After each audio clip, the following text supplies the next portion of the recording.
جی mic number 2 پہ۔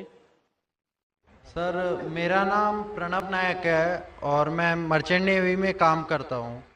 میرا سوال یہ ہے کہ اکارڈنگ ٹو قرآن یہ کہا جاتا ہے کہ جب قیامت کا دن آئے گا تو اس وقت اللہ جب سب کو پھر سے اٹھائیں گے تو کہا جائے گا کہ اپنی قبروں سے اٹھو۔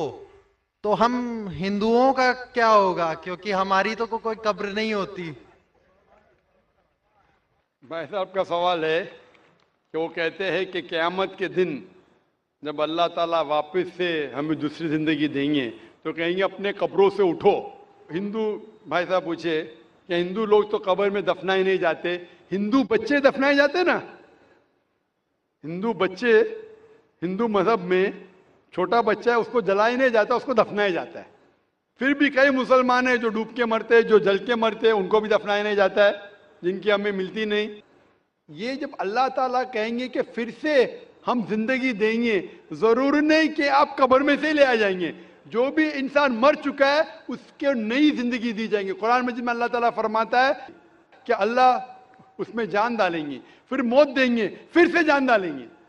تو اللہ جان ڈالیں گا، چاہے وہ قبر میں ہے، چاہے جلایا گیا ہے، چاہے ڈوب گیا ہے، جو بھی حالت میں ہے اللہ اس انسان میں پھر سے جان ڈالیں گے۔ اور اللہ تعالیٰ کو جان ڈالنا بہت آسان ہے، چاہے آپ دفنائے گئے ہیں یا چاہے جلا دیے گئے۔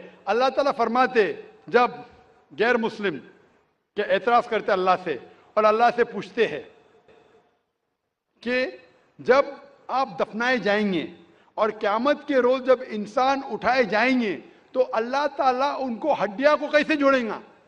جیسے آپ پوچھ رہے ہیں نا، اللہ تعالیٰ جو قبر میں ان کو اٹھائیں گا، ہم قبر تو نہیں گئے، تو لوگ پوچھتے ہیں، قرآن مجید میں کا ذکر ہے سورہ قیام میں سورہ نمبر 75 آیت نمبر 3-4 میں کہ اللہ تعالیٰ ہڈیاں کو کیسے جوڑیں گا؟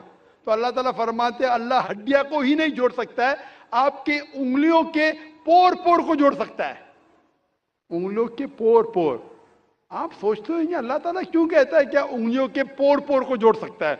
آج کی سائنس یہ کہتی ہے، سر فرانسس گولٹن ایک سائنٹسٹ ہے جو سن 1880 میں ایک ڈسکوری کیے کہ فنگر پرنٹنگ میتھڈ کہ دو انسان کروڑوں لوگوں میں بھی ان کے فنگر پرنٹ یکساں نہیں ہو سکتے۔ تو اللہ تعالیٰ فرماتے ہڈیوں کو تو چھوڑو، میں آپ کے انگلیوں کے پور پور کو اکٹھا کر سکتا ہوں اور ہو بہو ویسے پیدا کر سکتا ہوں۔ تو اللہ کے لیے پھر سے جان ڈالنا بہت آسان ہے، چاہے وہ انسان دفنایا گیا ہے یا جلایا دیا گیا ہے یا ڈوب کے مرا ہے۔ اللہ کو پھر سے جان ڈالنے میں، چاہے وہ مسلمان مرا یا ہندو مرا یا عیسائی مرا، اللہ کو جان ڈالنے میں بہت آسان ہے، کن فیکن، اور پھر سے ہمیں نئی زندگی دی جائیں گی اور پھر حساب کتاب کیا جائے گا۔ اور حساب کتاب میں اگر آپ اللہ کے احکامات پہ عمل کیے تو انشاءاللہ آپ جنت میں جائیں گے، اس دنیا کے امتحان میں سفلتا پائیں گے۔ لیکن اگر ان کے احکامات پہ آپ نے نہیں چلے، ان کے مطابق